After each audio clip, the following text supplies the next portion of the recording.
Welcome everybody, my name is Christine. This is my 2024 wrap-up and complete WIP parade.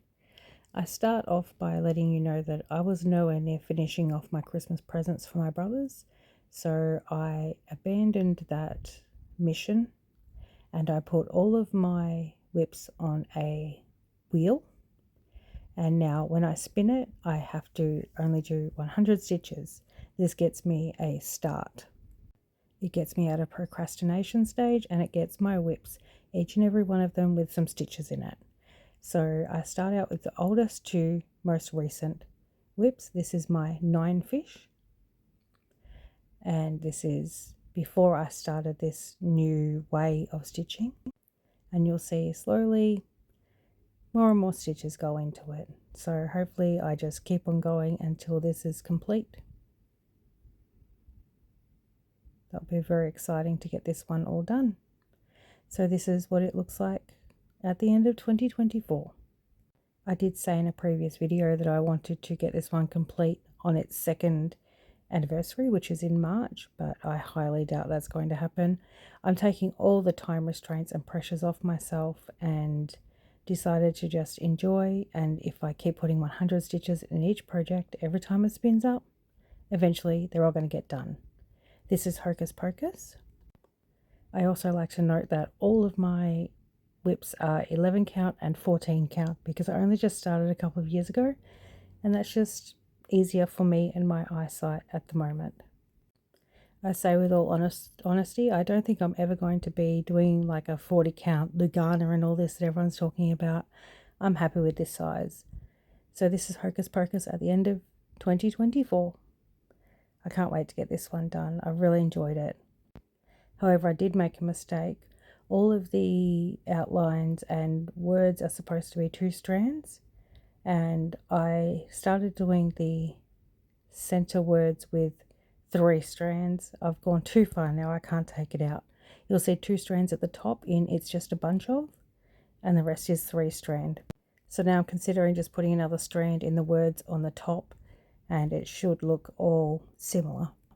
I do, however, prefer the look of the 2 strand, but I'm not taking out those other words. This is my mini Quaker sampler. For the record, all of my patterns are purchased off Etsy so far. I've thoroughly enjoyed this one as well because it's monochromatic. I don't have to make any choices or color changes. It's beautiful. I love the look of the white on the black too. This is 3865.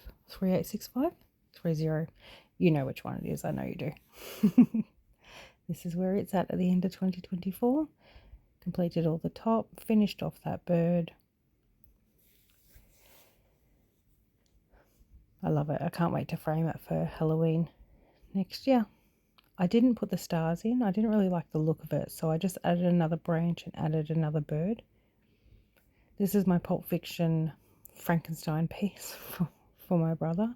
I call it Frankenstein because I've had to add, make other little patterns of stuff to add together because I couldn't find a nice big Pulp Fiction cross stitch. So you see Vinny just slowly getting his legs. That's as far as I got.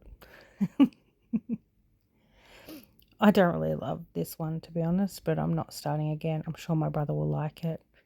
I don't like that wording where my hand is. Because I'm making my own, I need to go through different free cross stitch alphabets and find the right one for that. This is where a lot of my decision fatigue came in, trying to make decisions that I'm just not really good at. I much prefer a pattern, follow it, all done, but it is what it is. Melbourne skyline. As I've said in previous videos, and the same with a couple of my WIPs, I miscounted the size of the fabric, so it's not going to fit. I had to take out a strip off the right hand building, which had another layer of windows, just to hopefully fit in the Federation Square, not Federation Square, the Flinders Street train station. I'm still not sure it's going to fit with a border, but we'll see what happens. I'm going to keep going with it. I did the Mel in Melbourne up the top and the bottom right hand. This is the National Lampoon's Christmas for my other brother. This is another one I miscounted the size of the fabric and it's not going to fit. So I've had to swap around placement of things just to get it in. I'll put another picture up here so it's like a side by side and you'll be able to see the differences. This has also caused me a lot of decision fatigue, which is why both of these pieces haven't ended up with my brothers for Christmas, to be honest, because it's just a lot of pressure trying to move things around when I'm so inexperienced. It's okay. Eventually it will happen. I started my Lord Libidin. If anybody knows, there was another girl who started this months and months ago, and she was the reason I got this pattern, and I can't for the life of me find this YouTuber again. If anyone knows who it was, can you please let me know, because I really enjoyed her videos and I want to see her progress as well. This wasn't on Etsy. This is actually a free, I don't know how this person put this up for free, but I'm very thankful. It's going to be massive because it's 14 count, because I won't go smaller. I'm going to open up the fabric and show you just how large it's going to be. This one has no time restriction on it whatsoever. I would love to see it done and finished, but I'm not going to put any pressure on myself. I was going to enjoy it because so far I've thoroughly enjoyed it. I don't even know who this guy is. I don't even know all the Pokemons. These are my future projects I have just purchased.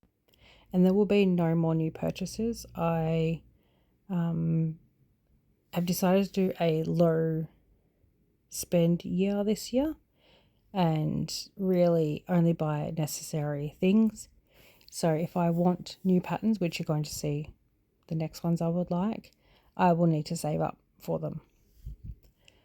So there'll be a Halloween one and a spring one and an Easter one that I've purchased that I'll work on. After I've finished some WIPs, then I can, and saved up the money, I can go ahead and buy these ones. I've had my eye on this one for a long time. It's expensive for me, considering the patterns I've bought have been like no more than $15. So that's a bit of an investment. And this one here, this one is called Anzac. It's a long dog sampler and it will be my first long dog. I'm Australian and I love this one. My question for you guys would be, what color do you think I should make it? I just want to do monochromatic, but I'm not sure if I should do the red, like poppy red, or if I should do a green, like a green variegated, because it's Australian, New Zealand, like eucalyptus color. That would be awesome. Any suggestions welcome. Anyway, thanks for watching, thanks for listening, and hopefully thanks for your input. Enjoy your stitching. Thanks for watching. Bye.